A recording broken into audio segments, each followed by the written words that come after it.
viens t'asseoir près de moi, petit ami. Dis-moi sincèrement que tu m'aimes et promets-moi que tu seras. Alors, bonjour chez vous.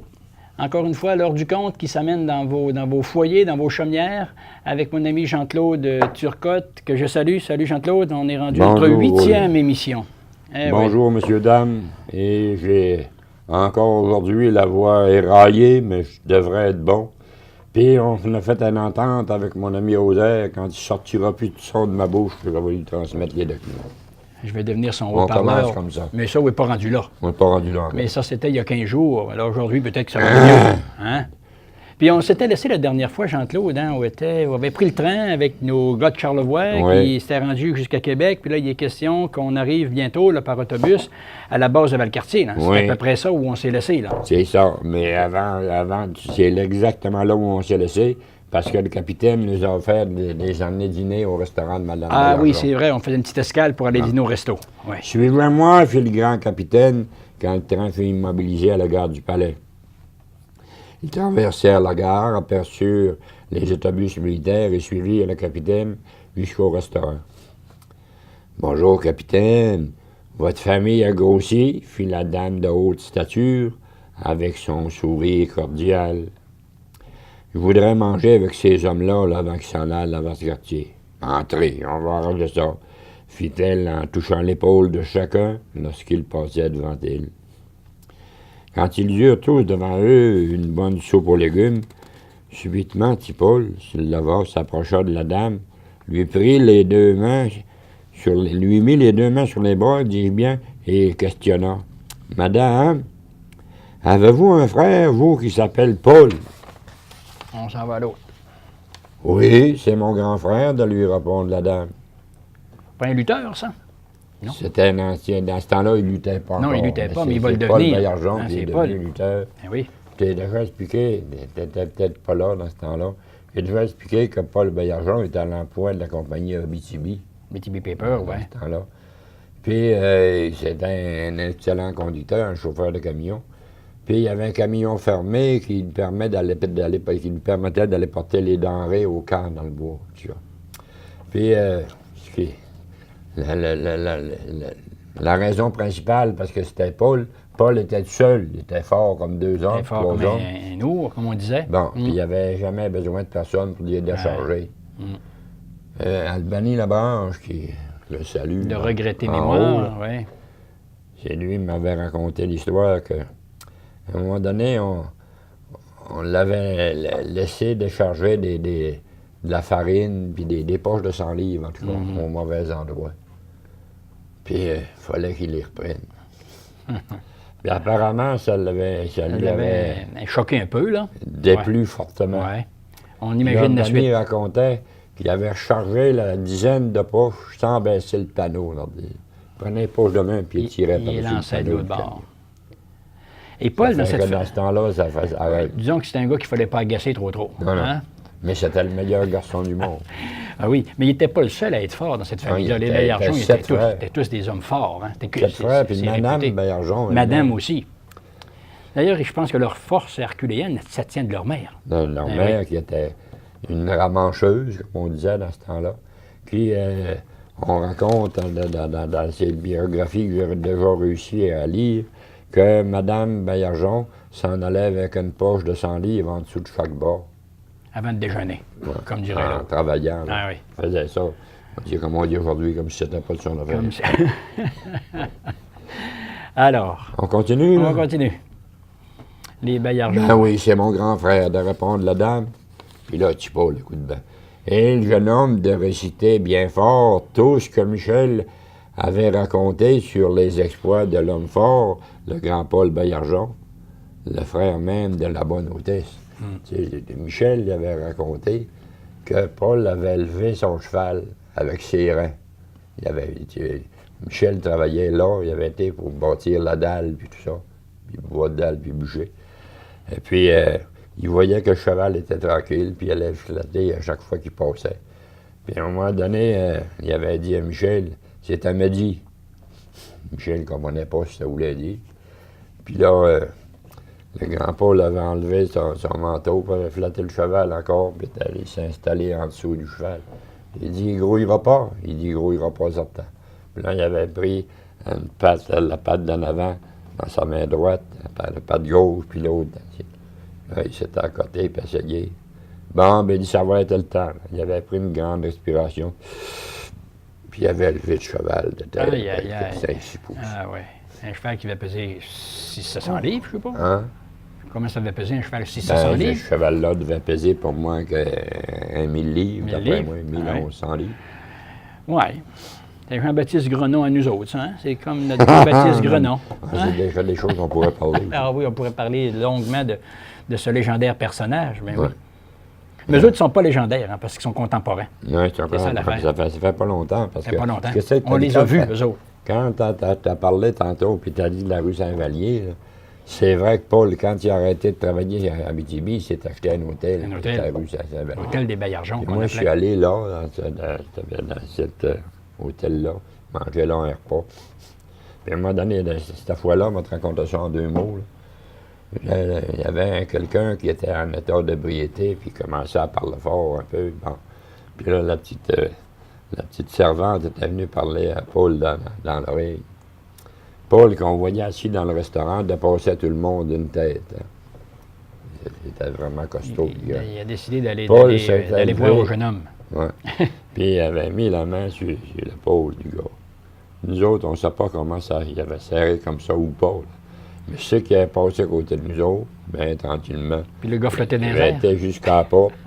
Et va te reposer, tu reviendras plus tard. Oui. Pas un mot de plus que ça. Pas plus que ça. Mais je sais pas comment la pression. La pression, ça, on ne le sait pas. Combien de livres, là, on ne le sait pas. On ne la connaît pas. Bon. Bon. Et On là, les il bat avait tout détournés. répété les fausses. Madame Bayard. Bon. Puis là, ben écoute, elle a accepté, elle a dit oui, c'est ça, c'est vrai. Puis là, c'est le capitaine qui reprend son tour. Madame Baillargeon, fait le capitaine, en se levant à son tour. Je suis pas de retour dans une quinzaine de minutes. Là. Faites-vous me payer en les faisant jouer de la musique. Quand il revint, une vingtaine de minutes plus tard, les tables avaient été nettoyées et les 3 musiciens qui s'en donnaient encore joie, car un guitariste était monté à Maillard. Ouais. À Maillard, il y a un petit gars de la petite rivière qui avait monté dans le train, puis lui, c'était un guitariste. Bon. Bon. Tiens, mon homme, fit-il en lui offrant un bel étui pour son violon. Ben, encore une petite toune, fit Paul, les yeux dans l'eau. Après ces quelques mesures, ils se levèrent tous, et la grande dame les embrassa, à tour de rôle, quand ils passaient devant elle. Elle n'accepta qu'un 20 $ de la part du capitaine, et ils promirent tous, de s'arrêter la saluer chaque fois qu'il viendrait à Québec. C'est ça qu'elle avait négocié. C'était une espèce De rituel. de grand-maman pour tout le Oui, monde. puis aller les saluer, c'était comme obligé. Ben, vous n'avez Ah oui. plus le droit de passer T'avais plus le là droit. sans y aller. On faisait ça au restaurant Lévesque, nous autres, chez nous. C'est là-dedans. ça. Chaque fois que vous viendrez à Québec, bon, Germaine, soutenue par son fils et le capitaine, les conduisirent à l'autobus. La patronne, à son tour, les embrassa, puis le capitaine de monter à bord et de leur dire très fort « Je veux entendre la musique couvrir le bruit du moteur. » Et il descendit pour les regarder partir. Là, c'est route, vrai. va- Là, c'est vrai qu'on est en route, là. en route pour votre quartier. Sitôt le capitaine Demeule descendu du vieil autobus, le chauffeur referma la porte et klaxonna 3 fois. Tu sais comment on faisait dans ce temps-là. Ensuite, il mit en marche le moteur qu'il fit révolutionner avant d'embrayer en première vitesse et de laisser filer le vieux véhicule. Mais avant qu'il ne passe en deuxième vitesse, déjà, la musique avait cessé. Et tous ces jeunes qui arrivaient à Québec pour la première fois s'approchaient des fenêtres afin de bien voir ces nouveaux paysages. Les rues larges, les gens qui marchaient vite, les tramways électriques, autant de choses que ces jeunes campagnards voyaient pour la toute première fois. Et que dire des vitrines qui montraient tout ce qu'ils avaient vu dans les catalogues. Oui, les vitrines du boulevard Charest puis de la rue Saint-Joseph, effectivement. On allait se délecter les yeux, comme on dit. Hein? C'est ça. Eh oui. Ils traversèrent le pont de la rivière Saint-Charles, se dirigèrent vers Charlebourg, où le terrain était plus accidenté. Les jeunes s'étaient rassis et demeuraient silencieux. L'autobus avait repris le chemin de Valcartier après avoir traversé le village touristique de Val-Saint-Michel. J'ai entendu parler de ça. Ben oui, Tandis que les jeunes musiciens essayaient de s'entendre sur un air qui plaira à chacun, mais sans succès. C'était presque, dis-je bien, le silence complet dans le vieux véhicule quand il s'immobilisa devant la barrière à l'entrée du camp.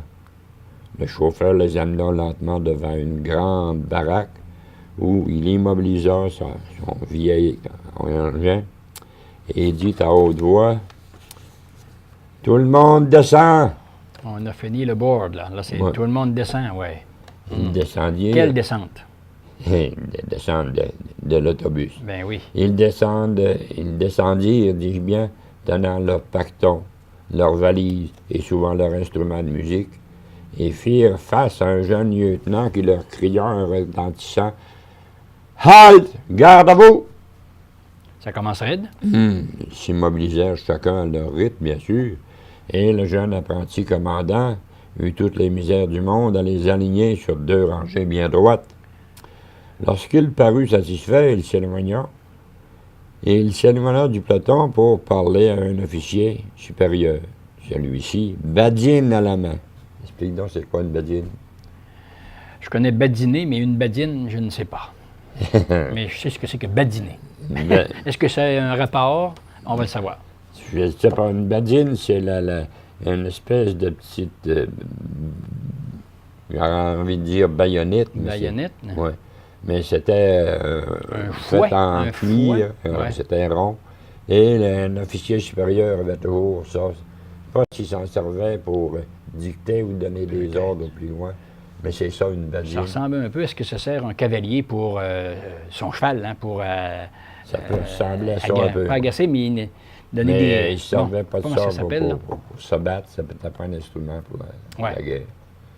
C'était, j'ai envie de dire, c'était un diminutif d'une canne Ouais. qui venait donner le standing, comprends-tu? Mais c'était qu'elle était droite. De droite, Ouais. qui n'est pas très long. Très longue comme ça. Hey, je reviens sur l'accueil qui est reçu assez sèchement comme ça, là, me dire, les gars, ça a dû les saisir un peu. Hein, Ah, les gens qui ne sont absolument. même pas encore initiés au régime militaire, qui Mais ils arrivent de connaissent pas ça, Charlevoix, là. ils ne connaissent Ouais. pas ça, et qui se font comme ça, là, saisir du premier coup d'œil, du premier coup en arrivant, en débarquant de l'autobus. Oh là, hein? C'est pour ça qu'ils s'immobilisaient chacun à leur rythme. Ils ne savaient pas ça, il faut ouais. dépêcher de s'aligner et On regarder. ce fait qui se quoi passe de maintenant, côté. là?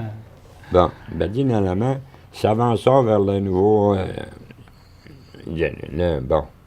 Lorsqu'il parut satisfait, il s'éloigna du peloton pour parler à un officier supérieur. Celui-ci, badine à la main, s'avança vers les nouveaux arrivants, les salua militairement et s'adressa à eux dans un français tout à fait acceptable pour l'anglophone qu'il était.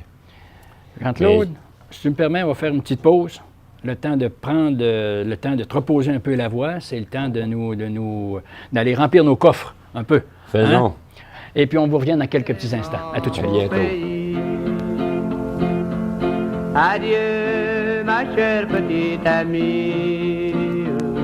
Je pars pour un lointain séjour. Mon beau pays.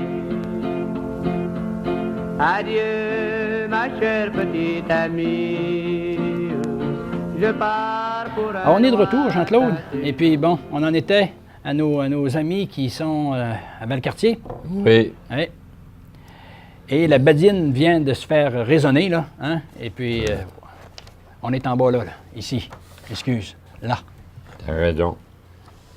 Oh, c'est l'officier qui leur L'officier. parle. Ouais. Mes amis, vous comme moi, avons été choisis pour défendre notre pays contre les attaques allemandes et japonaises.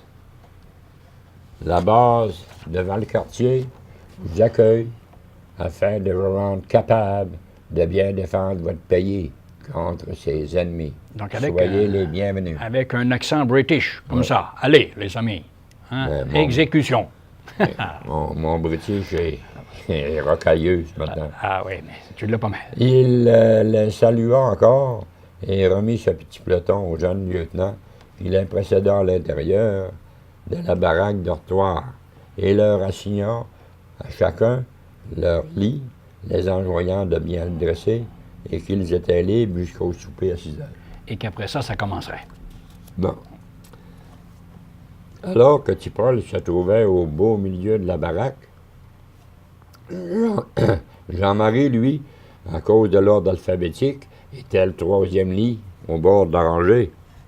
Alors qu'entre les deux se trouvait Maxime Dufour, le guitariste, qui était monté dans le train à Petite-Rivière-Saint-François, à Maillard, plus précisément. C'est Maxime Dufour, OK. C'est ça. C'est donc sur son lit qu'ils se retrouvèrent nos 3 musiciens, qui bien vite accordèrent leurs instruments, lancèrent un des airs les plus connus, et entraînant de leur répertoire, dis-je bien, leur île Sainte-Anne. Bien vite, il se forma un joyeux attroupement autour de nos 3 ménestrels.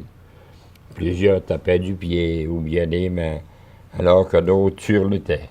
Cette musique, redevenue joyeuse, ralliait tout le monde. Tant et si bien que le commandement, dis-je, garde à vous, les fit tous sursauter.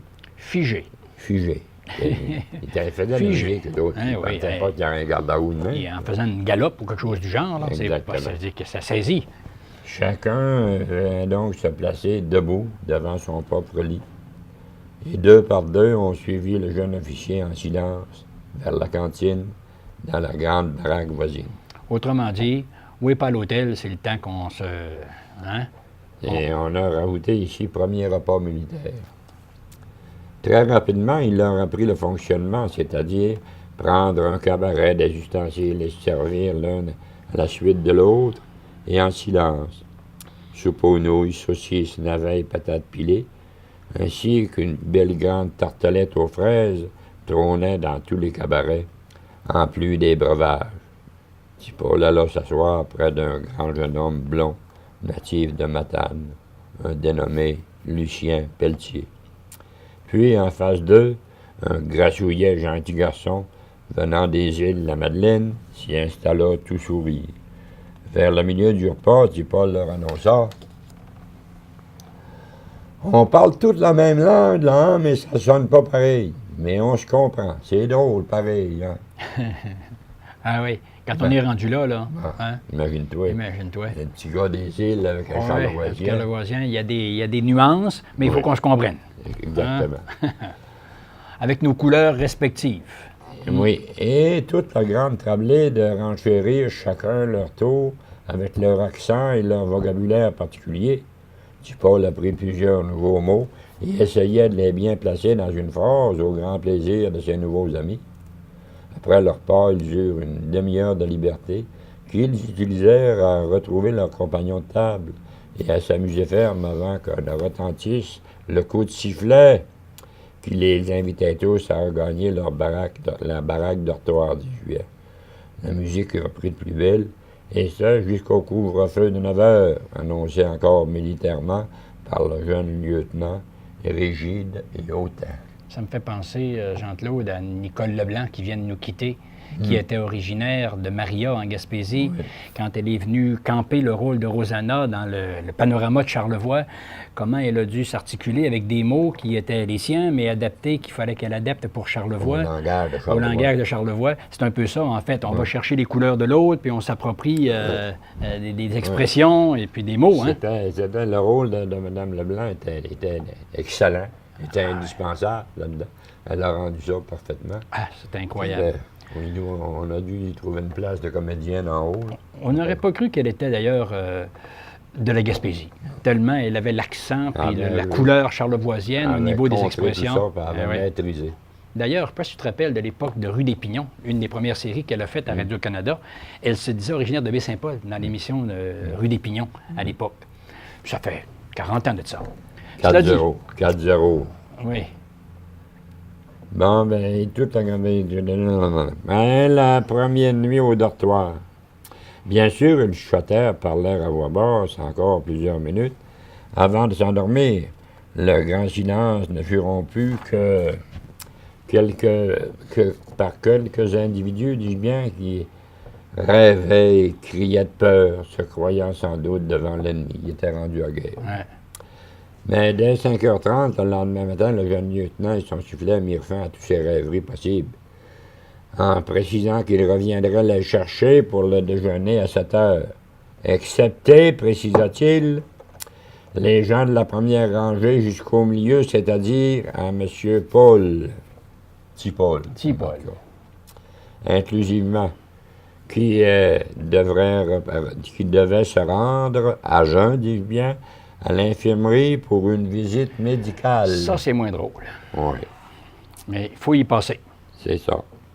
Après avoir conduit les autres à la cantine, il vint chercher ceux qui allaient à l'examen médical.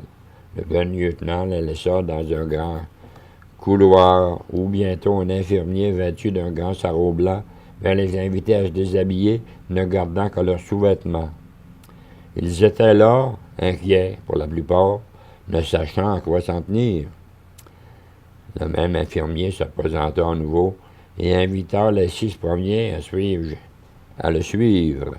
Jean-Marie était du groupe et il tenait à la main la lettre de M. Simard de Sorel. En passant, il fit un petit signe à son ami Tipol, qui avait la peur inscrite au visage.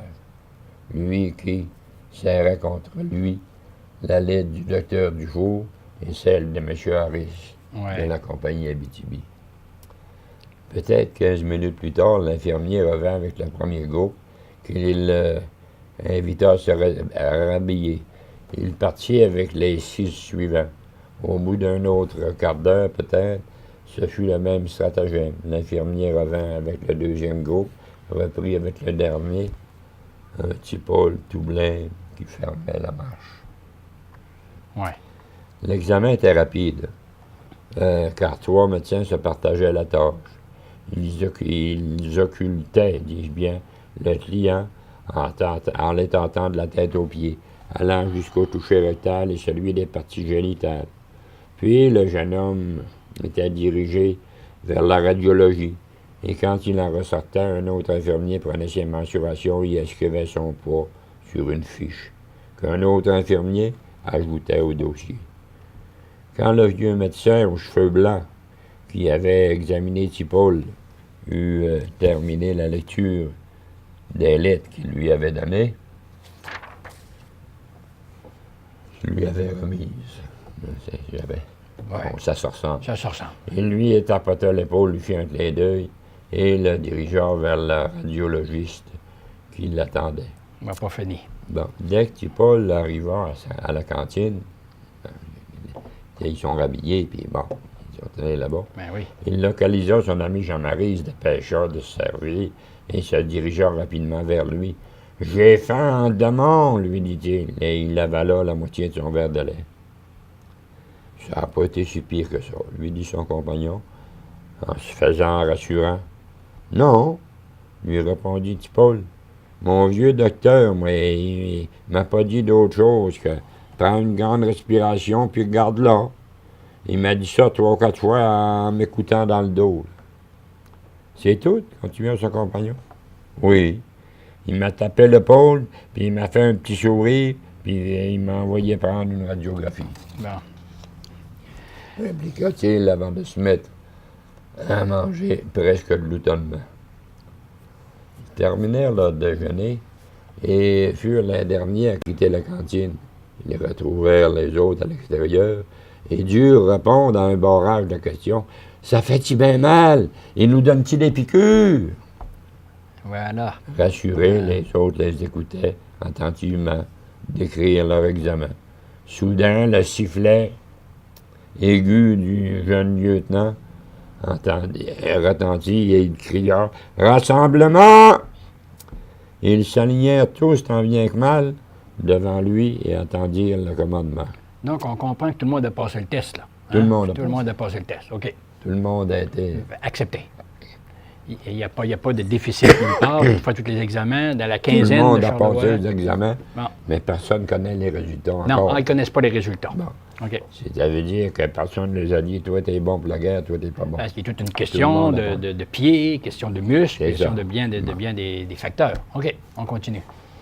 Ils s'alignèrent tous immédiatement, je viens de dire. Par la droite, alignez-vous. Repos, cria le jeune officier, après un alignement beaucoup mieux réussi. Puis des commandements comme ouvrez les rangs, marche. La première colonne avança d'un pas, l'autre recula d'un, et ils firent du surplace pendant plus d'une heure. Et après le commandement en place, repos, il ajouta repos.